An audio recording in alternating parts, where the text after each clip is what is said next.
Seigneur Jésus, nous venons encore à toi, toi notre Père, toi notre Sauveur, toi qui as promis d'être avec nous jusqu'à la consommation du temps. Tu as dit, Seigneur, que tu vas abréger le temps à cause des élus que nous sommes, Seigneur. Et nous t'en remercions, Seigneur, parce qu'aucun des élus ne sera séduit. Parce que, Seigneur, tu as accompli tout dès avant la fondation du monde. Et maintenant, Seigneur, tu nous appelles pour manifester tes desseins et faire voir ton royaume parmi nous, Seigneur. Je t'abandonne cet instant, oh Dieu, sois l'alpha et l'oméga de ces moments, Seigneur. Oh Jésus, descends, Seigneur, réchauffe nos cœurs, Seigneur. Toi, le grand soleil de la justice, fais justice à tes enfants, Seigneur, en leur accordant, Seigneur, ce que leur cœur désire, oh Dieu. Nous voulons être remplis de toi, Seigneur. Nous voulons avoir une portion de toi, Seigneur, et être placés, oh Dieu, comme toi, Seigneur, dans la constellation des anges, Seigneur. Oh, qu'il en soit ainsi, Seigneur. Touche les petits enfants, touche les adultes, Seigneur. Fais avancer ton œuvre, l'œuvre du Saint-Esprit. Oh Dieu, en délivrant ton peuple, Seigneur, et en nous conduisant, Seigneur, sur l'âge, Seigneur, de la marche parfaite, Seigneur. Qu'il en soit ainsi. Bénis ton église, bénis ton peuple, bénis les jours à venir. Oh Dieu, qu'il en soit ainsi. Puissions-nous marcher de victoire en victoire. Parlez-nous, mets-moi de côté. Je ne suis rien, Seigneur. Ouais encore mes lèvres, ouais mes yeux, ouais mes mains, ouais aussi l'église tout entière. Donnez la chair jusqu'au dernier moment. Nous voulons quitter cet endroit en disant Alléluia, que tu nous as visités pour ta gloire. Au nom de Jésus. Amen.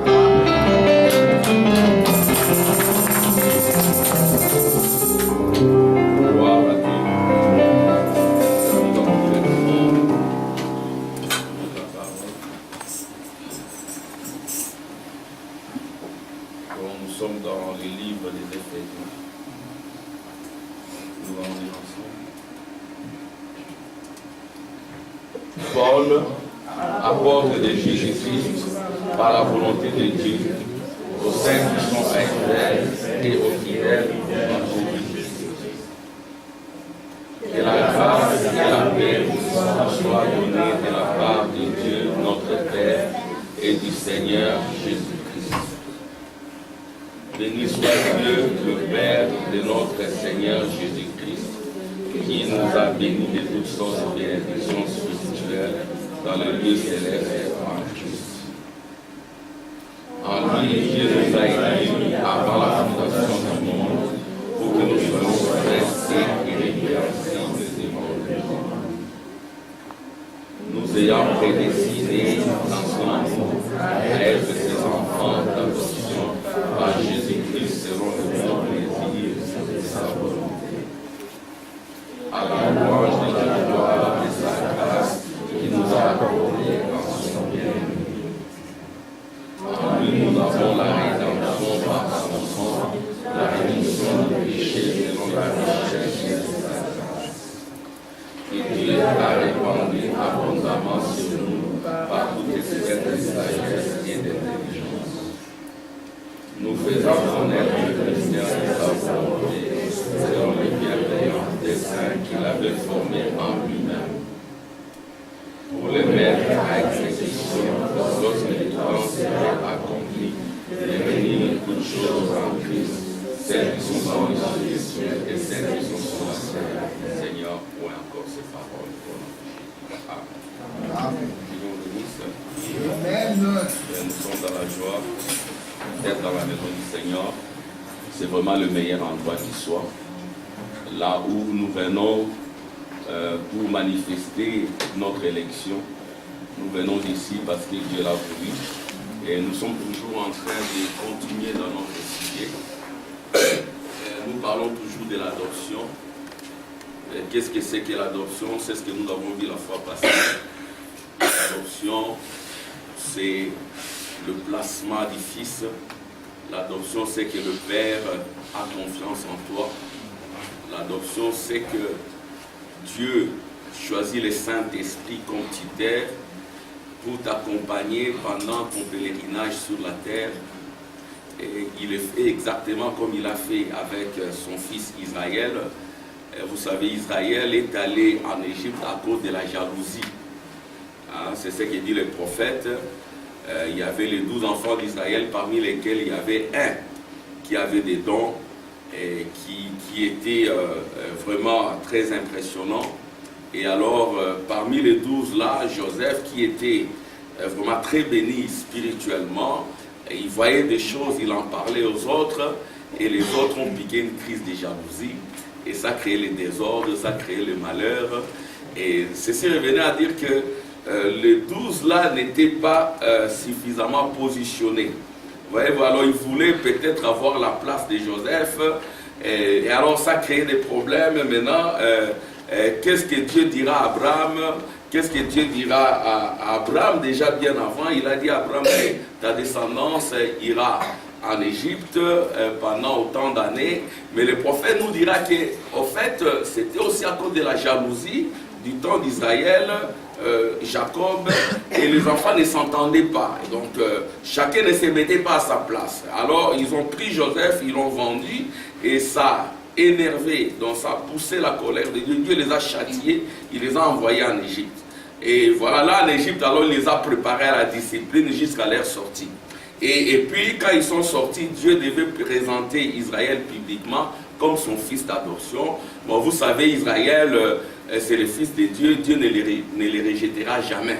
Voyez-vous, donc Israël, c'est vraiment le peuple de Dieu. Nous le voyons même jusqu'à ce jour, Dieu a accompli sa promesse. Israël est là dans sa patrie. Et nous également, nous sommes Israël. Nous devons être conduits également comme Israël physique, mais nous sommes Israël spirituel. Et Dieu envoie également un tuteur. Et ce tuteur-là, c'est le Saint-Esprit pour nous conduire dans notre marche.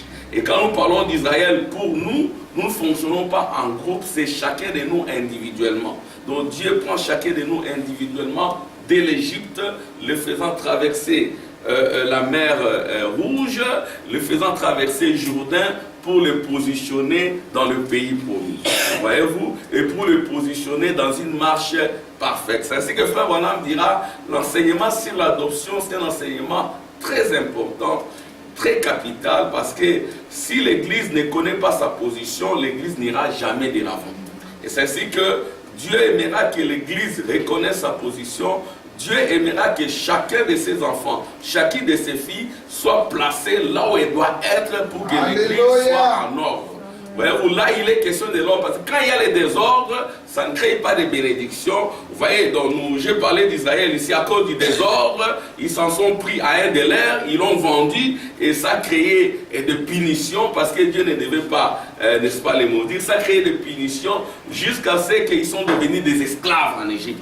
Vous voyez, et Dieu va faire la même chose pour celui qui ne marche pas dans la discipline, pour celui qui marche dans les désordres. Dieu est là comme un père avec un bâton, et si tu marches dans la méconduite, il est là pour te discipliner, pour te remettre à ta place, afin que dans l'avenir, il puisse te confier l'héritage et qu'il soit réellement fier de toi et qui te présente publiquement disant, celui-ci est mon fils bien-aimé en qui je prends plaisir d'habiter, celle-ci est ma fille bien-aimée en qui je prends plaisir d'habiter. Ça c'est le frère Branham dira, ces enseignements sont très capitaux, ces enseignements sont très importants pour l'Église, parce que là où l'Église a failli, c'est que l'Église veut prendre le coin de quelqu'un d'autre.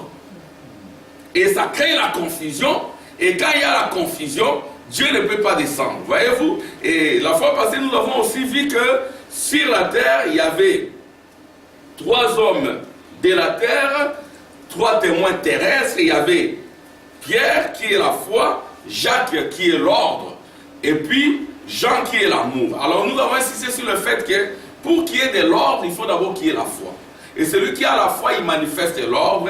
Et quand il y a de l'ordre parmi nous, l'amour de Dieu descendra. Quand il y a de l'ordre dans notre vie, dans chacune de nos vies, Dieu descendra. Et nous avons des photos, n'est-ce pas, inoubliables, où nous voyons Frère Branham avec la colonne de feu au-dessus de sa tête. C'est l'amour de Dieu. Et cette colonne de feu est descendue, pourquoi? Parce que bien sûr, il était prédestiné. Et cette colonne de feu est descendue aussi pour manifester l'amour de Dieu, la confiance que Dieu avait dans notre prophète, la confiance que Dieu a dans notre prophète, et la même confiance doit aller Dieu de la chair jusqu'au dernier banc pour chacun de nous. Et si chacun de nous est positionné, l'amour de Dieu descendra. Amen. C'est ainsi que nous sommes toujours dans l'adoption, mais ici je dis le placement. Le placement c'est toujours l'adoption. Quand vous êtes adopté, Dieu vous place. Quand vous êtes adopté, Dieu a tellement confiance en vous qu'il vous envoie. Donc il y a le placement du Fils de Dieu. Nous sommes fils de Dieu dès avant la fondation du monde et Dieu veut nous placer. Quand nous sommes fils, cela ne suffit pas. Nous devons être adoptés parce que nous sommes appelés à une vie d'adoption, à être adoptés. Placement du Fils de Dieu pour une marche parfaite. Donc nous sommes placés pour une marche parfaite. Si nous marchons dans la perfection, Dieu descendra pour nous accompagner. Amen. Et c'est ça le message d'adoption. L'adoption, c'est que Dieu veut avoir confiance en vous. Dieu veut vous placer dans la constellation des anges, dans la compagnie des anges. Dieu veut faire quelque chose avec vous. Mais pour qu'il fasse quelque chose avec vous, vous devez être discipliné. Vous devez avoir la foi. Parce que sans la foi, vous ne pouvez pas lui être agréable. Amen. Et vous devez manifester l'ordre dans votre vie. Pourquoi? Parce que la foi crée de l'ordre. Amen. La crainte de Dieu est le commencement de la sagesse. Amen. Et quand il y a de l'ordre, la colonne de feu descend. Le Saint-Esprit descend. C'est ainsi que même Élie, quand il était en face des prophètes de Baal, qu'est-ce qu'il a fait? Il a établi d'abord l'autel, les 12 pierres. Il a mis de l'ordre. Et puis quand il a prié, la colonne de feu descend.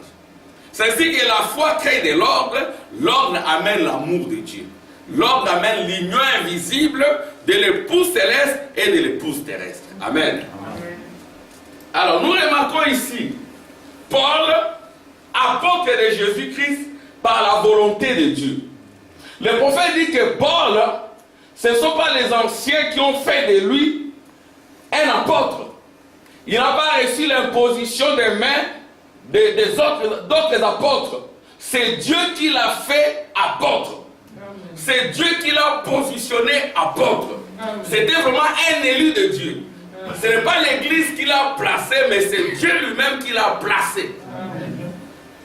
Aux saints qui sont à Éphèse, et frère Branham, quand il parle de l'église d'Éphèse, il dit que l'église d'Éphèse c'était une bonne église. C'était une église exemplaire. Comparativement à l'église de Corinthe. L'église de Corinthe, ce n'était pas une église adoptée, c'était une église de désordre. Il y avait des troubles, de mauvaises vies. Ce n'est pas une église qui pouvait être comparée à Israël sous la conduite de Josué. C'est ce que frère Branham dira, le livre des Éphésiens est comparable au livre de Josué.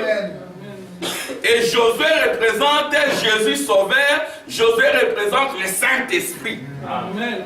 Parce que Moïse était l'envoyé de Dieu, il a conduit Israël de l'Égypte. Ils ont immolé l'agneau, ils ont mangé les herbes amères et ils devaient quitter l'Égypte sous Moïse. Et l'Égypte représente le péché. C'est ce que même au temps de la fin, quand Moïse revient, il nous fait sortir d'Égypte. C'est ça la première étape pour Israël. Pour être adopté, il faut d'abord sortir de l'Égypte.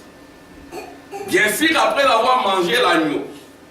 Et sortir de l'Égypte sous la colonne de feu, traverser la mer Rouge. Ça, c'est la première étape. Et puis, entrer dans le désert, dans une vie de sanctification. Ça, c'est la deuxième étape. Et la troisième étape, c'est aller dans Canaan. Être positionné dans Canaan. Et là, c'était sous la conduite de Josué. C'est Josué qui conduisait Israël. Et Josué conduisait Israël jusqu'à Canaan. Et le prophète dit que quand Josué se battait, il n'y avait pas de défaite. Alléluia. Il n'y avait pas de difficulté. Frère Branham dit, Josué, il a livré une campagne contre les Amoréens et les Jébusiens. Il n'y avait pas des égratignures, il n'y avait pas de la Croix-Rouge, il n'y avait pas des infirmiers, il n'y avait pas un seul blessé parmi eux. Amen. Pourquoi? Parce qu'il y avait une marche parfaite. Amen. Ils ont marché dans la perfection. Amen. Ils ont suivi les instructions. Amen. Vous voyez, c'était des hommes placés dans la marche parfaite ou des hommes placés dans l'âge de la marche parfaite. Ils n'avaient que des victoires et des victoires et des victoires et des victoires. Mais à un moment donné, ils se battent 16 morts. Josué dit non, non, non, arrêtez, arrêtez. Il y a quelque chose qui cloche. Alléluia. Arrêtez, arrêtez. Il y a quelque chose qui cloche. C'est pas normal. Dieu nous a donné la promesse. Il nous a fait la promesse qu'aucun des méchants ne nous fera du mal. Amen. Il combattra pour nous. Amen. Il n'y aura pas de morts parmi nous. Amen. Il n'y aura pas de maladies parmi nous. Amen. Qu'est-ce qui se passe au juste? Arrêtez, arrêtez. Amen. Arrêtez. Amen. C'est qu'il y a quelqu'un qui est entré dans la main conduite. C'est ça. C'était Akan. Il a envié un manteau. Il l'a caché dans sa tente. Quand on l'a découvert, on l'a pris. Et sa famille, et le manteau, et ce qu'il a volé, on les a brûlés. Et quand ils ont continué, c'était la victoire. Amen. C'était la victoire. Amen. Amen. Alléluia. À un moment donné, il faisait nuit. Mais il avait besoin de la lumière, sinon les ennemis allaient fuir. Ils ont dit non Seigneur, que le soleil apparaisse, que la nuit s'arrête. Et le soleil est apparu. Amen. Ils ont pourchassé les ennemis jusqu'à les exterminer. Et frère Branham dira, les Éphésiens sont comparables au livre de Josué. Et le livre c'est la vie. Amen. La vie des Éphésiens était comparable à la vie de ceux qui suivaient Josué et Caleb. Amen. Amen. Amen. Ça c'est le passé, qu'en est-il du présent? Alléluia. Qu'en est-il du présent? C'est pour cela que même ici, nous voulons insister sur l'adoption. Amen. C'est un message adressé à chacun de nous. Amen. À moi, à Frère Tim, à chacun de nous. L'adoption, où est-ce qu'on en est? Est-ce que Dieu a encore confiance en chacun de nous? Amen. Amen. Nous devons vérifier dans nos familles, dans nos maisons, qu'est-ce qu'il en est? Amen. Comment nous marchons? La conduite. Amen. La conduite. Si nous nous conduisons correctement, par la grâce de Dieu, amen, nous avons la crainte de Dieu, nous verrons le miracle de l'Éternel. Amen. Amen. Amen. Je vais lire le prophète. Amen. Amen. J'ai reçu une lettre émanant de... Que Dieu bénisse notre frère Joseph Branham. J'ai reçu une lettre, ils ont envoyé probablement à chaque pasteur. Et dans la lettre, il est dit que nous avons intérêt à amener les prophètes derrière la chair. Amen. Amen. Parce que mes paroles ne valent rien. Nous sommes les croyants du prophète. Et le prophète du temps de la fin, c'est Moïse, Élie, Christ et Bouddha. Hein, donc la lettre dit que nous devons amener le prophète derrière la chair. C'est que même le vendredi, nous suivons les mardi. Et quand vous êtes chez vous à la maison, écoutez les prophètes. Et quand nous sommes ici, nous vous donnons juste les éléments. Vous êtes des chercheurs. Nous sommes à l'université de la parole parlée. Alléluia. L'université fait des chercheurs. Quand vous êtes à la maison, prenez le message, lisez. Amen. Comme nous avons lu la fois passée, comment pouvez-vous croire? C'est en priant et en lisant la parole. Pas en supprimant la prière. Amen. Amen. Prier, parole, c'est comme cela que nous pouvons croître. Écoutez ce que dit le prophète. Je vais lire le prophète. Adoption, page 46. Mais les croyants, les groupes de Caleb et Josué, qui continuaient à avancer vers la promesse, ont poursuivi leur route et sont entrés dans le pays. Ils se sont emparés du pays et s'y sont établis. Ils en ont pris possession. Et nous nous arrêtons jamais à la justification. Donc ils ont commencé à marcher. Ils ont marché. de la justification. Ils ne se sont pas arrêtés à la justification. C'est-à-dire, ne vous arrêtez pas au baptême au nom de Jésus, vous devez avancer. Vous êtes sortis de l'Égypte, vous devez avancer. C'est ça la marche. Ne nous arrêtons jamais à la justification, à la sanctification. Continuons à avancer jusqu'au baptême du Saint-Esprit. Ne nous arrêtons pas après avoir crié au Seigneur Jésus, après avoir été baptisés. Ne nous arrêtons pas du fait qu'il nous a purifiés d'une vie de péché. On ne s'arrête pas là. Mais maintenant, nous courons pour entrer dans une position. La position du placement. La position de la marche parfaite. La position de l'adoption. Amen. Amen. Exactement comme Israël. Parce que quand Israël commettait des erreurs, il était châtié. Et quand il menait une vie d'ordre et de foi, il voyait les miracles de Dieu. Amen. Il vivait dans la présence de Dieu. Il avait des victoires. Alléluia. Amen. Et ça ne s'arrête pas à Israël. Nous aussi, nous sommes Israël, mais spirituels. Amen. Si Israël a été placé dans la terre sainte, nous sommes placés dans le Saint-Esprit. Amen. Amen. Mais maintenant, nous courons pour entrer dans une position, dans une promesse, le baptême du Saint-Esprit. En effet, le jour de la Pentecôte, Pierre a dit, car la promesse est pour vous, pour tous ceux qui sont au loin, à aussi grand nombre que le Seigneur notre Dieu les appellera. Cette promesse de la vie apostolique est également pour chacun de nous, parce que nous sommes ceux qui étaient au loin. Amen. Et notre vie doit être supérieure à celle des apôtres, parce que nous avons reçu plus que les apôtres. Amen. Nous avons reçu plus que Josué, parce que Josué c'était pendant le temps de sang de bouc et de taureau. Nous sommes pendant le sang de Jésus-Christ lui-même. Et ce sang, c'est la parole de Dieu. Amen. Et nous devons manifester plus que du temps de Josué, parce que Josué c'était le temps de bouc et de taureau, mais il a arrêté le soleil. Pourquoi? Parce qu'il était adopté de Dieu, Dieu avait confiance à lui. Amen. Amen. Nous vivons un temps où, avec tout ce que nous avons reçu, si vous êtes correct, vous êtes dans la présence de Dieu, je sais de quoi je parle, rien que vos pensées, de bonnes pensées pieuses, deviennent des prières exaucées. Amen. Alléluia. Je sais de quoi je parle.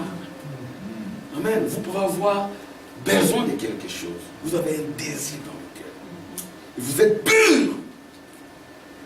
Vous êtes consacré. Alléluia. Vous êtes dans l'ordre. L'autel est bien apprêté. Vous avez tout vérifié. Si mes paroles demeurent en vous, demandez ce que vous voulez. Alléluia. Vous verrez cela, ça va. Nous voyons cela même ici à l'église. Par moment, on a des besoins. On a des besoins. Il manque l'argent, il manque ceci, il manque cela. Alléluia. J'appelle frère Tim, j'appelle frère Hubert, nous prions. C'est comme dernièrement ici, nous devions faire face à quelque chose. Nous avons prié, j'ai dit Seigneur, qu'est-ce que je peux faire? Et c'est ta maison, c'est ton église. Nous devons faire face à telle situation. Et le vendredi, et le samedi, j'ai eu la solution. Parce que cette œuvre-ci, ça ne dépend pas de toi ni de moi, ça dépend de Dieu. Dieu veut que sa voix soit écoutée ici, dans cet endroit. Amen. Et je vois la solution. Je peux citer des cas et des cas et des cas et des cas. Si nous sommes dans l'ordre, vérifiez votre vie, mettez tout en ordre. Amen. Mettez tout en ordre. Il y en a qui pensent qu'il y a que, quand nous parlons, même moi aussi, je dois mettre ma vie en ordre. Fertile, nos maisons, nos enfants, nous devons tout vérifier. Alléluia! Nous devons tout vérifier. S'il y a de l'ordre, Dieu descendra. Amen. Dieu descendra. Un frère de vie, Dieu descendra. Alléluia. Mettez tout en ordre. Rétablissez l'autel. L'autel, c'est votre cœur. Gloire à Dieu. Nous avons compris que l'Église a besoin de ça. Pourquoi? Parce que nous avons reçu beaucoup. Nous sommes comme Billy Paul. Frère Branham n'avait pas de jouets. Frère Branham n'avait pas de jouets. Ses parents étaient pauvres. Il se disait, quand j'aurai mon fils, je vais lui acheter beaucoup de jouets. Et il en a acheté beaucoup à Billy Paul. Mais un jour, il était surpris de voir Billy Paul en train d'abîmer les jouets, de faire de n'importe quoi avec les jouets, d'abandonner les jouets pour chercher autre chose.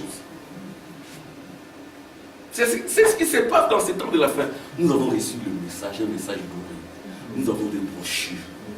Et nous avons rangé dans les bibliothèques, c'est que nous les ouvrons même. Nous avons tout. Amen. Quand on venait avec, aujourd'hui, on venait avec la sœur Manuela, parce qu'elle était à la maison depuis hier, nous venions avec elle. Elle m'a vu avec des écouteurs, j'avais mon âme. Je suivais. Dans les trams, je suis là, avec mes écouteurs. J'écoute la voix du prophète, la voix de la résurrection. Là, Jésus au ciel, le ciel c'est une dimension tout autour de nous. Il est très content, les gens sont très contents. Nous avons, donc il n'y a plus d'échappatoire. Tout a été donné, Dieu a fait son travail. Même nous prédicateurs, nous avons l'inspiration. Nous ne devons pas chercher ailleurs. Le prédicateur du temps de la fin, ce n'est pas celui qui vient avec ses idées, non. Le prédicateur du temps de la fin, c'est celui qui répète Malachie 4. Point. Amen. Gloire à Dieu. Amen.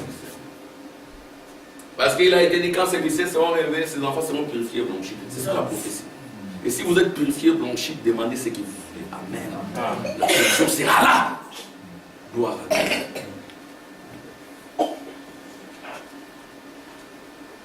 Oh, merci Seigneur. Et Dieu a placé certaines personnes dans l'église au travers des douleurs de l'enfantement. C'est le placement découle des douleurs de l'enfantement. Le prophète dit que les mamans israélites, quand elles enfantaient, dans leur gémissement, elles pouvaient crier Ephraïm. C'était toute une prophétie. Et quand elles gémissaient dans les douleurs, ces douleurs-là indiquaient l'endroit où Ephraïm sera positionné. Pourquoi? Parce qu'il y avait d'abord des douleurs, il y avait un travail. Et ce travail-là générait un message. Ephraïm, il sera à l'ouest, ça sera un fils qui aura les pieds dans le pétrole. Il sera béni là-bas. Ça, c'était les mères israélites. Et quand Josué les positionne, curieusement, sous l'inspiration, il les place là où leur maman dans les gémissements avait déclaré qu'ils seront positionnés. Et le prophète dit aussi que toi et moi aussi, quand nous sommes dans les douleurs, dans les travails, Alléluia, contre le monde, contre la mondanité, et c'est ce travail-là qui génère un enfantement. Et ça enfante quoi? Ça enfante votre position. Vous ne pouvez pas être positionné sans douleur, sans travail. Amen. Amen. Ce sont ces douleurs-là qui vous positionnent, batteur. Alléluia. Là, vous travaillez. Ça vous positionne prédicateur. Ça vous positionne comme un soutien. Au préalable, il y avait eu des douleurs d'enfantement. Sans douleur, il n'y a pas de bon placement. Le prophète dit ceci. Et Dieu a placé certaines personnes dans l'église au travers des douleurs de l'enfantement. Oh, parfois elles deviennent intenses. Quand une église gémit sous la persécution du monde extérieur. Amen. Amen. Vous gémissez sous la persécution du monde extérieur. Qu'elle croit au Seigneur Jésus et qu'elle croit que la promesse du Saint-Esprit est tout aussi réelle pour nous qu'elle était à la Pentecôte. Comme elle gémit et pleure sous les douleurs de l'enfantement. Mais lorsque les gens sont nés et qu'ils occupent leur position dans le royaume de Dieu par la naissance, alors le Saint-Esprit a placé dans l'église. Amen. Donc vous voyez, le placement dans l'église, c'est après des douleurs. C'est après un travail de l'âme. C'est ce travail de l'âme qui fait que les gens soient d'abord scellés du Saint-Esprit. Que les gens, alléluia, puissent aussi être positionnés. Parce que quand les gens n'ont pas un travail de l'âme, quand ils sont positionnés, ça va créer des désordres. C'est ainsi qu'il y aura des combats, des jalousies, des bagarres. Pourquoi? Parce que chacun cherchera à prendre la place de l'autre. Ou quelqu'un ne connaîtra pas sa position. Alors ça va créer des conflits et Dieu va frappé.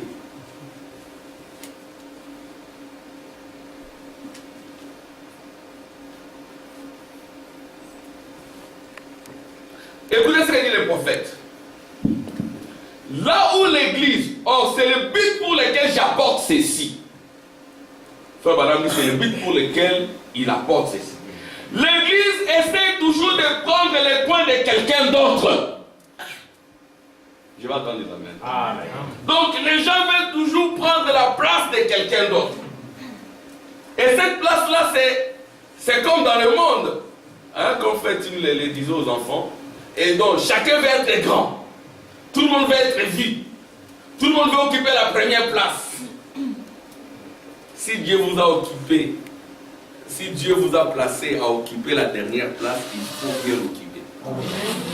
Si vous êtes placé à la 7e place, il faut bien l'occuper. Il faut bien s'en occuper.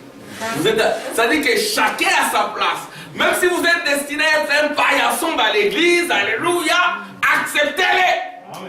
C'est pour votre bénédiction céleste. Là où l'église, c'est le but pour lequel j'apporte ceci. L'église essaie toujours de prendre le coin de quelqu'un d'autre. Mais ne faites pas ça. Si vous êtes Manassé, vous ne pourrez jamais cultiver du blé dans les coins d'Éphraïm. Amen. Amen. Vous devez prendre votre place en Christ, la prendre selon votre position. Ça devient profond et riche quand on entre dans ces choses. Dieu place une personne dans l'église pour parler en langue. Une autre, on nous a enseigné bien des fois que nous devons tous parler en langue. C'est faux. Nous devons tous le faire. Non, pas du tout. Ils ne faisaient pas tous la même chose. Amen. Pas dans l'église corinthienne, tout le monde voulait parler en langue. Non. Ou tout le monde veut chanter. Non. Nous chantons ensemble, mais il y a des dons spéciaux. Amen. Amen. Amen. Nous prions tous, mais il y en a qui, quand ils prient, c'est différent. Nous prêchons tous, amen, mais les dons sont différents. Amen. Mais tous ces dons marchent dans la complémentarité. Amen. C'est ainsi que Dieu a établi les uns comme apôtres, comme docteurs, comme évangélistes, amen, comme pasteurs, comme prophètes, pour l'édification du corps du Christ. Et ça doit être dans la complémentarité. Alléluia. Amen. Ce sont les 5 doigts qui lavent le visage. Amen. Mais tout le monde est devenu apôtre. Tout le monde. Apôtre Kingandi, apôtre Mpakavi, apôtre ceci, apôtre cela. Là, ça crée les désordres. Amen. Où tout le monde devient pasteur. Ça crée les désordres. Alors, c'est ce qui fait qu'il y ait des églises par-ci, par-là, beaucoup d'églises. C'est pas mauvais, c'est bien. Mais nous devons connaître notre position. Nous devons travailler dans la collaboration et dans la communauté. Amen. Avoir beaucoup d'églises, c'est très bien. Mais il faut que ce soit des églises agréées de Dieu. Amen.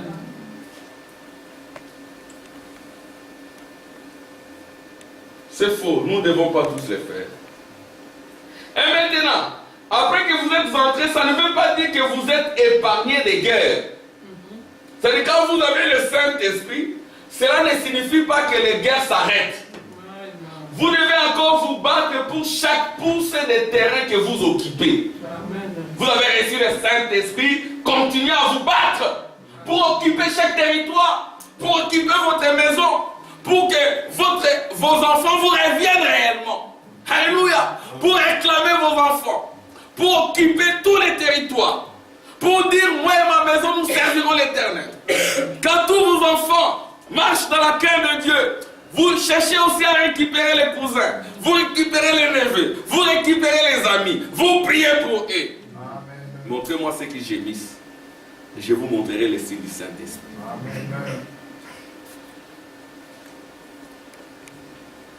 Alors vous voyez, vous n'êtes pas épargné des guerres. Vous devez encore vous battre pour chaque pouce de terrain que vous occupez. Alors vous voyez que Canaan ne représentait pas le glorieux ciel. Parce que là, il y a des guerres, des problèmes, des massacres, des batailles et tout. Mais voici ce qu'il représentait. Il faut que ce soit une marche parfaite. Frère Branham, quelque part, il dit, toujours dans Adolphe, il dit que Canaan ne représentait pas les milléniums. Parce qu'il y avait encore des morts, il y avait des bagarres et tout. Mais si vous le lisez quelque part, il dit encore c'est le millénium. Amen. Donc, Canaan, c'est l'âge des victorieux. C'est l'âge de la marche parfaite. Amen. Canaan ne représentait pas les glorieux ciels. Parce qu'il y a là des guerres, des problèmes, des massacres, des batailles et tout. Mais voici ce qu'il représentait. Il faut que ce soit une marche parfaite. C'est là que l'Église aujourd'hui, c'est là que l'Église échoue aujourd'hui. Amen. Frère Branham dit que l'Église aujourd'hui échoue dans la marche parfaite. Savez-vous que même votre propre conduite peut empêcher quelqu'un d'autre d'être guéri? Je vais attendre des amens. Amen. Votre conduite peut empêcher quelqu'un d'autre d'être guéri. C'est comme la conduite d'Akan. Il a volé les manteaux, ça a entraîné des morts. Quand il y a des problèmes, nous devons nous arrêter. Mais qu'est-ce qu'il y a au juste? Qu'est-ce qui s'est passé? Et nous corrigeons, nous avançons. Votre mauvaise conduite, c'est-à-dire vos péchés non confessés à vous, les croyants peuvent être la cause d'un échec amer pour cette église. Amen. Amen. Les péchés non confessés peuvent être la cause d'un échec amer pour une église. Et au jour du jugement, vous serez responsable de tout cela. Oh, vous direz, bon, un instant, frère Branham. Eh bien, c'est la vérité, pensez-y. Josué, après qu'il a traversé et sont entrés dans le pays, Dieu lui a fait la promesse. Imaginez-vous un peu, se battre pendant toute une campagne sans perdre un homme. Ils se sont battus, ils n'ont pas perdu un seul homme. Sans même attraper une égratignure. Alléluia. Sans qu'il y ait besoin d'une infirmière. Alléluia. Amen. Ou des premiers soins, ou d'un pansement. Amen. Donc il n'y avait pas de pansement parmi eux. Il n'y avait pas d'égratignure. C'était sous le sang de bouc et de veau. Alléluia. Le pays t'appartient, va combattre. Pensez-y se battre pendant toute une campagne sans qu'il y ait des croix rouges du tout dans les parages. Oh, que Dieu nous aide. Amen. Amen. Qu'il en soit ainsi pour chacun de nous. Amen. Que Dieu nous aide. Et tout cela est possible. Amen. Oh, merci Seigneur. Alléluia. Amen. Vous menez une vie telle que vous êtes rarement malade. Amen. Si vous êtes malade, Dieu vous guérit. Si l'enfant est malade, oui, nous pouvons tomber malade, mais il y a la guérison. Nous devons prier pour que nous soyons en parfaite santé. Amen. Amen. Et que nous menions aussi la vie que menait Josué sous le sang de bouc et de taureau. Nous avons le sang de Jésus. Amen. Que Dieu apporte la solution. Mais pour cela, il faut des douleurs d'enfantement, il faut de l'ordre. Et vous verrez que Dieu accomplira beaucoup de choses. Amen. Si chacun peut marcher dans la crainte. Et frère Branham les dit, sans qu'il y ait personne de blessé. Ils ont tué les Amoréens et les Essiens. Mais il n'y a eu aucun blessé parmi eux jusqu'au moment où le péché est entré dans le camp. Et lorsqu'Akan a pris ses manteaux de Shinéa et ses lingots d'or et qu'il les a cachés sous sa tente, alors le lendemain ils ont perdu 16 hommes. Josué a dit arrêtez, arrêtez, un instant. Il y a quelque chose qui cloche. Quelque chose cloche ici. Nous allons publier un jeûne de 7 jours. Amen. Ils ont publié un jeûne pour voir. C'est-à-dire que Jésus avait même dit aux disciples, il y a des vies consacrées qui font que certains démons s'en aillent. Amen. Amen. Gloire à Dieu. Mais le prophète dit que Jésus a jeûné pendant 40 jours et 40 nuits. Vous ne pouvez pas rester pendant longtemps sans boire de l'eau. Moi, je crois que Jésus avait bu de l'eau. Parce que vous ne pouvez pas rester pendant 40 jours. Frère Branham dit que l'homme ne peut pas rester pendant 40 jours sans boire de l'eau et rester en vie. C'est-à-dire, vous pouvez faire un jeûne, mais vous buvez de l'eau. Amen. Vous pouvez boire de l'eau, ça va apporter quelque chose. Ou vous prenez quelque chose de léger. Donc vous ne pouvez pas faire 40 jours ou autant de jours, parce que nous avons vu les églises où on demande aux gens de faire des jeûnes à sec. Et ils font 40 jours, ils doivent faire 40 jours sans boire de l'eau, et le 20e jour, ils meurent. Là, ça ne va pas. Amen. Vous pouvez boire de l'eau. Et frère Branham lui-même, il gênait un peu. Il gênait et il menait une vie ascétique. Dieu nous a fait la promesse que rien ne nous ferait aucun mal et que nos ennemis tomberaient à nos pieds. C'est quelque chose, c'est que quelque chose cloche ici, quelque chose est allé de travers quelque part. Nous avons 16 morts étendus là, ce sont des frères israélites et ils sont morts. Pourquoi sont-ils morts? Ces hommes innocents. C'est parce qu'un homme est sorti de la ligne. Voyez-vous? Pourquoi ces choses doivent être enseignées? Frère Madame dit, vous voyez pourquoi ces choses doivent être enseignées. Frère Madame dit, ces enseignements réconcilient les calvinistes avec les arméniens. La doctrine arménienne et la doctrine de Calvin. Et la doctrine de Calvin, c'est que vous êtes sauvés, vous avez la foi, vous avez été sauvés dès avant la fondation du monde, vous pouvez mener n'importe quel genre de vie. Ce n'est pas un problème. Mais les autres, c'est la discipline. C'est la consécration. Alors, le prophète dit, vous devez réconcilier les deux. Amen. Et la foi et la vie de consécration, Dieu descendant. Amen. Pourquoi sont-ils morts ces hommes innocents? C'est parce qu'un homme est sorti de la ligne. Voyez-vous? Les enfants, vous me suivez? Amen. Vos erreurs peuvent amener des problèmes dans la famille. Où que vous soyez, menez une vie droite, menez une vie de consécration. Amen. Et nous aussi, les parents, nos erreurs peuvent amener des problèmes dans la famille. Nous devons mener une vie de droiture et de consécration.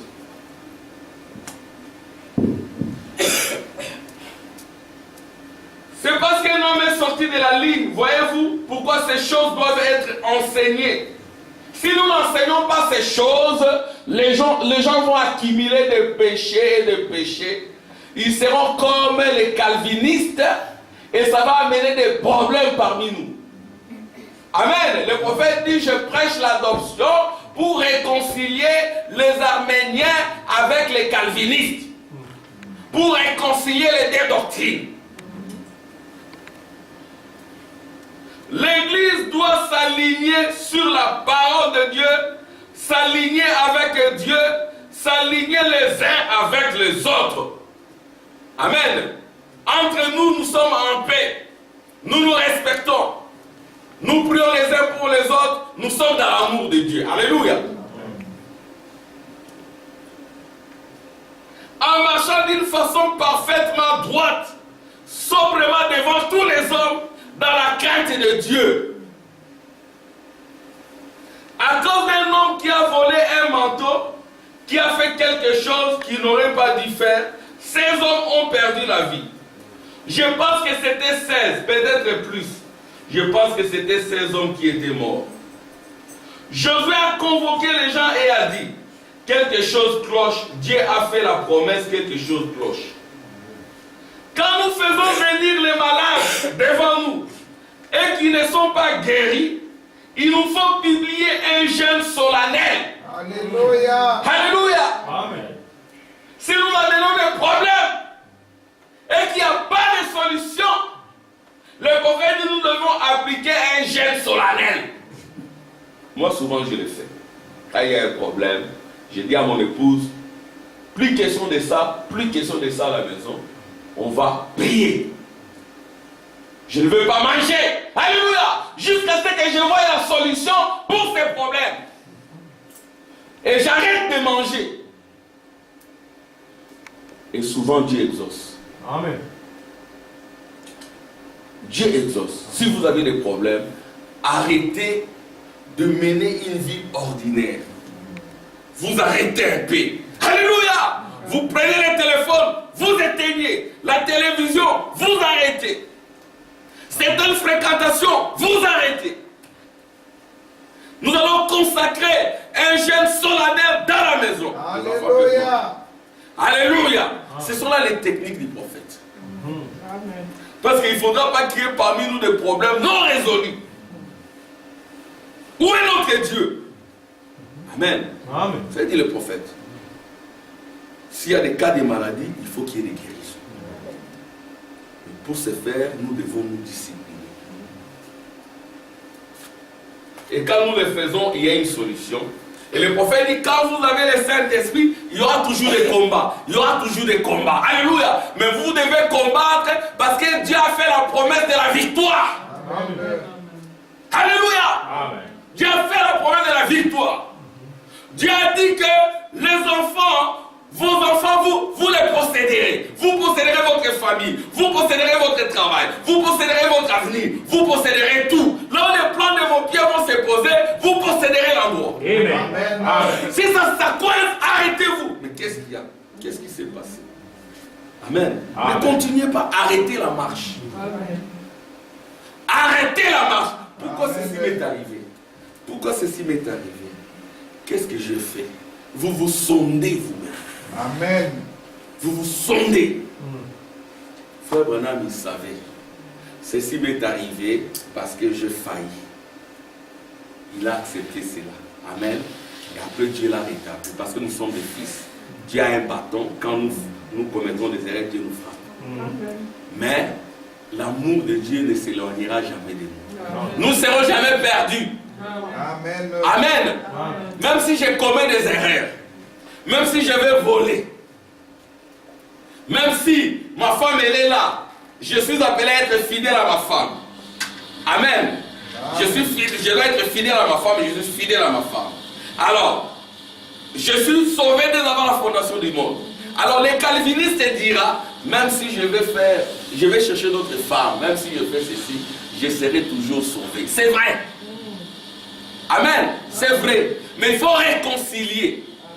Amen. Il faut réconcilier. Réconcilier la doctrine arménienne et la doctrine calviniste. Le mettre ensemble et nous aurons la marche parfaite de Josué. Parce que moi, si je fais ça, Dieu va me frapper. Amen. Amen. Mais je serai toujours enfant de Dieu. Si je vais voler, Dieu me frappera. Mais je resterai toujours enfant de Dieu. Mais je n'aurai pas manifesté les signes de l'adoption. Amen. Amen. Quand nous faisons venir les malades devant nous et qui ne sont pas guéris, il nous faut publier un jeûne solennel. Jeûne solennel à la maison. Aujourd'hui, comme c'est une journée de congé, comme c'est week-end, je ne sors pas de ma maison. Oh, il y a une fête quelque part, je ne pars pas. Je reste à la maison me consacrer. Quand nous faisons venir les malades devant nous et qui ne sont pas guéris, il nous faut publier un jeûne solennel, convoquer une assemblée. Quelque chose cloche quelque part. Dieu a fait la promesse. Dieu doit tenir cette promesse, il le fera. Amen. Alors il a publié un jeûne. Ils ont découvert ce qu'il en était. Ils ont tiré au sort.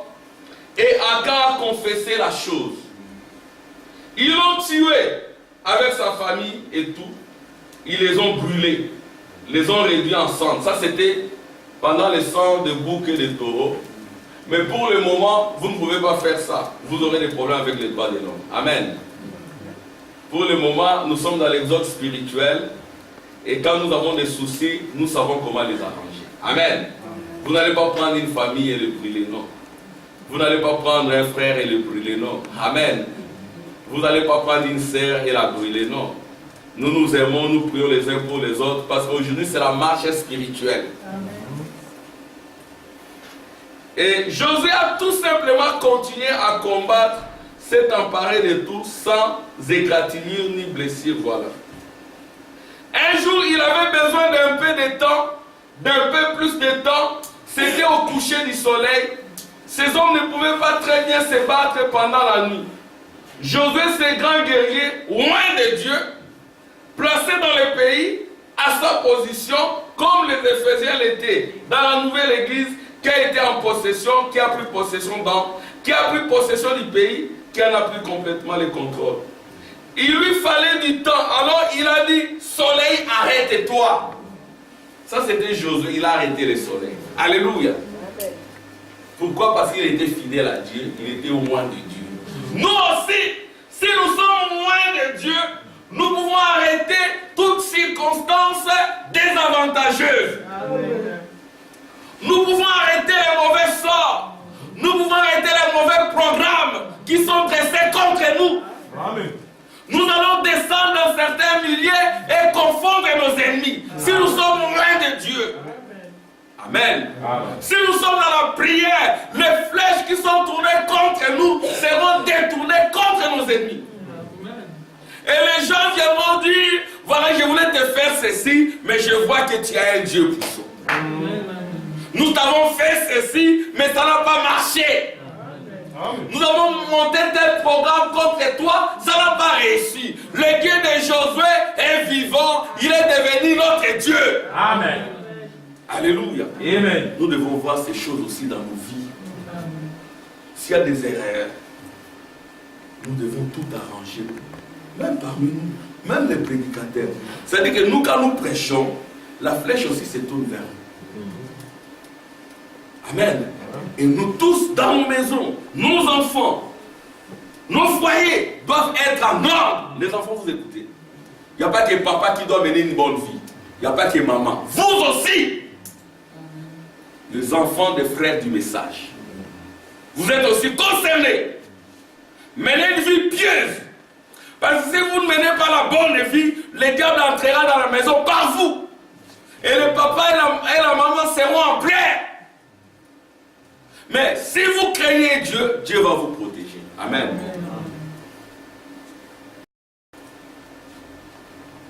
Et celui-ci s'est arrêté pendant environ 12 heures. Donc il a arrêté le soleil pendant 12 heures.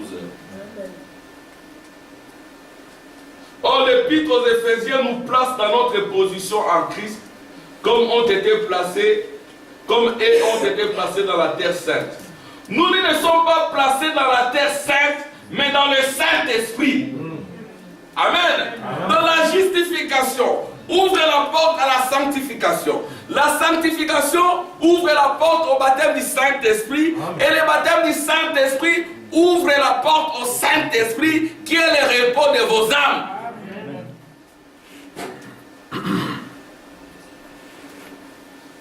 Nous ne sommes pas placés dans la terre sainte, mais dans le Saint-Esprit. Maintenant, lisons juste une portion de la parole, voyons combien l'Église est parfaite. Paul, apôtre de Jésus-Christ par la volonté de Dieu. C'est-à-dire que si nous sommes là, c'est par sa volonté. Si vous êtes là, par sa volonté. Maintenant, il s'adresse aux Cananéens spirituels. Ici, on s'adresse aux spirituels. Aux gens qui sont dans l'âge de Cana, mais qui sont aussi spirituels. Frère Branham me dit, je ne m'adresse pas à ceux qui viennent de sortir de l'Égypte, ou à ceux qui sont encore en marche, mais à ceux qui sont dans Cana déjà. Parce qu'ils ont une compréhension claire et nette. Amen. Et Dieu est censé compter sur eux. Amen. Maintenant, il s'adresse aux Cananéens spirituels, à Israël, l'Israël spirituel qui a pris possession du pays. Vous qui êtes dans le Saint-Esprit, le message s'adresse à vous. N'êtes-vous pas content d'avoir quitté l'ail de l'Égypte? Vous avez quitté l'ail de l'Égypte, vous voulez y retourner. Il faut quitter l'Égypte. L'Égypte, c'est le péché. Amen. Amen. Gloire à Dieu. N'êtes-vous pas content d'être sortis du désert? Amen. Souvenez-vous, ils ont dû manger de la manne, la nourriture d'ange qui tombait du ciel, jusqu'à ce qu'ils ont traversé et sont entrés dans le pays. Et quand ils ont traversé, sont entrés dans le pays, la manne a cessé de tomber. Ils étaient alors arrivés à pleine maturité. Ils ont mangé du blé ancien du pays. Donc, alléluia, la maturité spirituelle, c'est ce dont nous avons besoin. Amen. Nous devons arrêter de continuer à être des enfants. Dieu veut la maturité chrétienne. Amen. Et la maturité, c'est ça l'adoption des enfants. Et Dieu a confiance en eux. Maintenant que vous n'êtes plus des bébés, Amen. Amen. Vous n'êtes plus des bébés, que vous ne désirez plus du lait pour de l'évangile, que vous n'avez plus besoin d'être dorlotés. Amen. Amen. Parce qu'il y a des gens, on dorlote, on continue à dorloter. Non! Ici, nous ne parlons pas de ces gens-là. Où vous n'avez plus besoin d'être dorloté, qu'on vous tapote, qu'on vous supplie d'aller à l'église. Amen. On doit vous supplier d'aller à l'église. Venez. Non, il n'est pas question de ces gens-là. Amen. Alléluia. On doit vous dorloter. Là, l'église est encore bébé. Là, Dieu ne peut pas vous confier des responsabilités. Là, ils ne viendront pas de l'est et de l'ouest pour venir contempler la gloire de Dieu. J'ai remarqué que depuis un temps, il y a des gens qui viennent simplement comme ça. Il y en a déjà une idée qui s'est assis là. Il a suivi, il dit, ah, j'aime venir, je sens le mercredi, on avait prié, je sens la présence de Dieu. Elle est camerounaise. Je sens la présence, nous devons la gagner. Il y a aussi un autre blanc qui venait. Ouais, c'est ça l'église. Si Dieu voit que vous êtes mature, il vous enverra des gens. Amen. Et à ce moment-là, nous devons davantage être en ordre. C'est ce que Dieu veut. Les enfants, vous me suivez? Donc, vous n'avez pas besoin qu'on vous tapote. Allez, viens à l'église. Mais vous sentez dans votre cœur le désir de venir. Amen. Amen, les enfants. Amen. Je vais attendre des amen. Amen. Parce que vous aussi, vous êtes notre avenir. Demain, après-demain, ça ne sera pas frère-t-il. Ça ne sera même pas moi. C'est vous. Et vous devez marcher sur les traces de vos parents. Amen, les enfants. Amen. Amen, frère Joël. Gloire à Dieu. Nous comptons sur les enfants.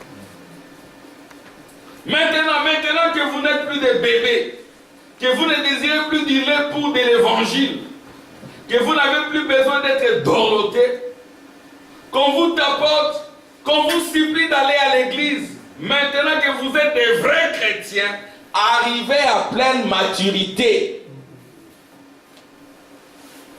Vous êtes prêts à manger de la nourriture solide. Parce qu'à un moment donné, nous avons donné de la nourriture solide à des gens qui n'étaient pas encore matures. Ils en ont abusé. Nous avons prêché des choses profondes. Nous avons parlé des choses mystérieuses à des gens qui n'étaient pas délivrés. Nous avons dit que le péché, c'est l'incrédulité. Boire, ce n'est pas péché. Voler, ce n'est pas péché. Et ils sont allés voler. Nous avons prêché que la fornication, ce n'est pas un péché. L'adultère, ce n'est pas un péché. Le péché, c'est l'incrédulité. Ils sont allés commettre toutes ces choses. Nous avons dit que se battre, ce n'est pas péché, ce sont des attributs. Le péché, c'est l'incrédulité. Ils sont allés le faire. Et ils ont dit que nous sommes sauvés. C'est le calvinisme. C'est vrai. Amen. Amen. Amen. Nous avons prêché que nous sommes sauvés dès avant la fondation du monde. Et quand les gens ont appris cela, ils sont allés faire des dégâts. Ils sont toujours enfants de Dieu. Peut-être, on ne sait pas. Amen. Mais un enfant de Dieu, il est prédestiné dès avant la fondation du monde à une vie d'adoption. Et la vie d'adoption, c'est que Dieu descendra en toi, s'incarnera en toi. Amen. Amen. Amen. Amen. C'est ainsi que nous avons prêché des choses profondes à des bébés égyptiens. Et quand ils ont grandi avec ça, il y a eu la débandade. On s'est demandé, mais est-ce que c'est des chrétiens ou ce n'est pas des chrétiens? C'est ainsi qu'on doit retourner à l'adoption. C'est frère Branham dit, vous comprenez combien ce message sur l'adoption est nécessaire pour l'église. Sinon nous allons avancer 20 ans après, nous sommes nulle part et au beau tabernacle. Amen. Amen. Nous juste un grand groupe à l'intérieur desquels il y a des influences zodiacales, des serpents, des lions, des ours et des loups qui se battent. Et le Saint-Esprit n'est plus là, c'est Ichabod. Et nous devons revenir à l'adoption, à la maturité. Pour qu'on ne nous dise pas, mon ami, comment tu es arrivé jusqu'ici? Tu n'as pas la robe. Comment tu es passé par la porte? Non, tu n'es pas passé par la porte, tu es passé par la fenêtre. Parce qu'on a attrapé un dans la Bible comme cela. Un tricheur, un voleur. Il est arrivé juste dans le lieu très saint. Comment tu arrives jusqu'ici? On te prend, on te dit de recommencer. Amen. Vous êtes prêts à manger de la nourriture solide maintenant? Vous êtes prêts à entrer dans quelque chose, a-t-il dit? Vous êtes prêts à entrer dans quelque chose? Vous êtes prêts à comprendre quelque chose de profond et de riche? Parce que la compréhension, c'est la responsabilité. Si vous avez compris que nos âmes sont enlevées, que le millénium, c'est une promesse accomplie, que nous vivons dans une sainte et authentique éternité, vous marcherez en adulte responsable. Et Frère Branham dira, ce que vous croyez, gardez-les d'abord. Vous n'allez pas en faire des prédications et des prédications. Parce que Frère Branham dit que c'est sacré. Frère Branham avait pris Roy Robertson. Il lui a montré là où Dieu s'est manifesté sur les montagnes. Il lui a montré, il lui a montré, il lui a montré, il lui a montré. Et puis il lui dit, sais-tu qui était Moïse pour les enfants d'Israël? Alors, Frère Roy Robertson, il savait, mais il dit, comme le prophète me pose, c'est que ça devient différent. Il lui dit, Moïse était le Dieu vivant pour les enfants d'Israël. Il pouvait amener les choses à l'existence, même les écureuils. Et Frère Branham lui dira, ce message que vous avez reçu, ne le vulgarisez pas. Amen. Parce que c'est sacré. Amen. Ne le vulgarisez pas. Amen. Amen. Il ne faut pas que nous le vulgarisions.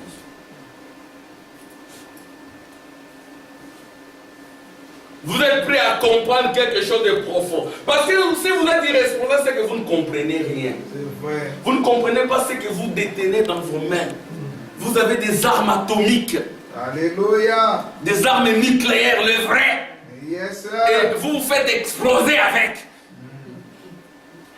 C'est ainsi que les boutons nucléaires, on ne les confie pas à qui que ce soit. On les confie à des responsables. Amen.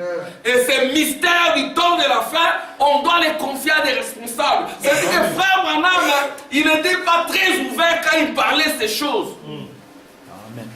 Il disait, j'espère que quand vous lisez ces messages, vous auditionnez les bandes, vous avez la connaissance spirituelle. Alléluia. Amen. C'est que moi, quand je suis arrivé ici, je croyais dans ces choses. J'étais dans une même église avec les frères et les autres.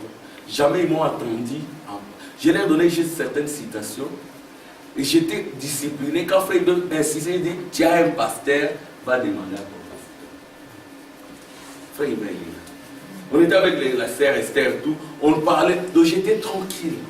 Parce que j'étais dans une église où je n'étais pas pasteur. Amen. Donc si Dieu veut vous utiliser, il y aura un temps pour le faire. Amen. Il le fera dans l'ordre et dans la discipline pour les bénédictions des autres. Amen. Et aujourd'hui, nous sommes là, nous en parlons. Amen. Nous avons commencé à en parler et les gens évoluent, et Dieu crée des circonstances où tout devient clair. Amen. Nous devons être responsables. Oh, nous allons y entrer sans tarder. Oh, cela a été caché depuis la fondation du monde. Maintenant que vous êtes entrés dans ceci, c'est à vous que j'adresse ceci. Pas à ceux qui viennent juste de quitter l'Égypte. Amen. Amen. Ici, il n'est pas question de ceux qui viennent de quitter l'Égypte. Non. De ceux qui sont déjà avancés. Parce que vous êtes des officiers. Amen. Des polices militaires. C'est vous qui êtes capable d'arrêter les autres soldats. Amen. Vous êtes des officiers. Alléluia. Amen. Vous êtes là, et Dieu a confiance en vous. C'est vous qui devez entraîner les autres. Exactement comme Dieu pouvait dire à Pierre, quand il sera affermi, quand il sera converti, affermis les autres. Et Dieu avait confiance en Pierre. Parce qu'il lui avait dit, c'est à toi que je donne les clés, la révélation. Tu es Pierre, c'est cette pierre, je bâtirai mon église, la révélation. Et Pierre avait la révélation. C'est à la Pentecôte, c'est lui qui avait parlé. Amen. Et il y a eu des convertis. Et la même chose se répète parce que la promesse est pour chacun de nous. Qu'en est-il de toi? Hein, frère Gilles, c'est ça notre responsabilité. La maison, nos enfants, ce sont des terres. Hein, frère Marc, ces 3 garçons, ce sont des terres de rachat. Ce sont des Tel Aviv. Ce sont des futurs soldats. Tous nos enfants, les William ici.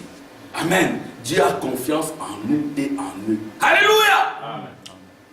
Pour que parmi nous, la voix de Malachie 4 continue. Amen. Hein, frère, nos maisons, nous devons appliquer les signes, appliquer les paroles. La colonne de feu descendra. Amen. Les voisins diront, ah vous êtes les pasteurs, mon bâtiment est béni à cause de toi. Amen. Amen. C'est cela notre position en Christ, notre responsabilité de fils et de filles adoptés. Même vous les enfants, là où vous allez, vous êtes des ambassadeurs. Frère Branham dira, si les États-Unis me nomment comme ambassadeur et que je vais en Union soviétique, toute la puissance américaine est derrière moi. Amen. Si Dieu vous envoie, toute la puissance de la résurrection est derrière vous. Alléluia. Et rien ne résistera. Si ça résiste, il faut vérifier. Qu'est-ce qu'il y a? Qu'est-ce que j'ai fait? Quelque chose n'a pas marché. Amen. Frère Branham aussi, il a menti. Il voulait, Dieu lui a dit, tu n'es pas dit. Il est retourné. Il est allé là où il s'est consacré, il s'est consacré, il s'est consacré. Après, il est reparti. Amen. Amen. Gloire à Dieu. Merci Seigneur. Amen, Sœur Manuela. Gloire à Dieu. Dieu est une terre pour la bénédiction des autres. C'est ainsi que nous devons nous discipliner. La foi, l'ordre et la discipline et l'amour de Dieu descend. Hein? Ah, frère Gabon, que Dieu te bénisse avec toute ta famille. Que Dieu vous bénisse tous. Nous sommes dans la joie de vous voir. Amen. Oh, merci Seigneur. Maintenant que vous êtes entrés dans ceci, c'est à vous que j'adresse ici. Pas à ceux qui viennent juste de quitter l'Égypte. Pas à ceux qui sont encore dans le voyage. Mais à ceux qui sont dans le pays promis. Le pays promis du repos du millénium. Qui ont reçu la promesse. Combien ont reçu la promesse du Saint-Esprit? Oh, n'êtes-vous pas content d'être entrés dans le pays de ce côté-ci? Maintenant en train de manger de l'ancien blé du pays, de manger des choses solides de Dieu, d'avoir reçu une compréhension claire. Votre entendement spirituel est maintenant libre de toute confusion. C'est à cela que Dieu s'adresse. Pas aux bébés, à ceux qui ont maintenant compris, à ceux qui sont arrivés quelque part, parce que Dieu vous regarde, Dieu a confiance en vous, il veut vous utiliser. Qu'est-ce que vous faites? Vous savez exactement qui il est, et vous savez exactement ce qu'il est. Amen. Vous savez exactement où vous allez. Vous êtes croyant du message, vous ne savez même pas qui vous êtes, où vous allez. Vous êtes dans la confusion. C'est ce qui veut dire que vous n'avez pas la foi et vous n'êtes pas agréable à Dieu. Il y a des gens comme cela, ils ne savent pas qui ils sont, ce qu'ils ont. Ils sont là. Mais qu'est-ce que Dieu peut faire avec toi? Revenez à vous-même. Amen. Essayez de voir ce que Dieu vous a donné.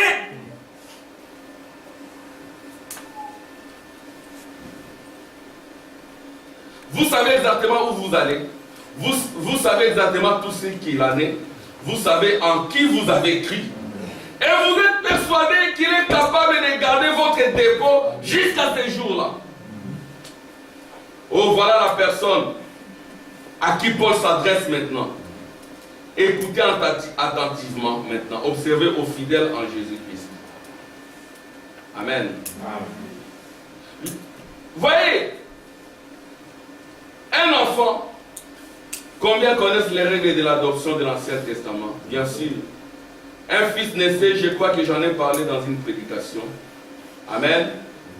Donc voilà le message du temps de la fin, le message d'adoption. Nous sommes interpellés à connaître notre position. Nous devons cesser d'être des enfants. Amen. Amen. Nous devons prendre nos responsabilités. Amen. Parce que Dieu attend beaucoup de nous. Dieu nous a beaucoup donné. Il nous a donné même l'argent. Il nous a donné le temps. Il nous a donné la bonne santé. En plus de cela, il nous a donné le message.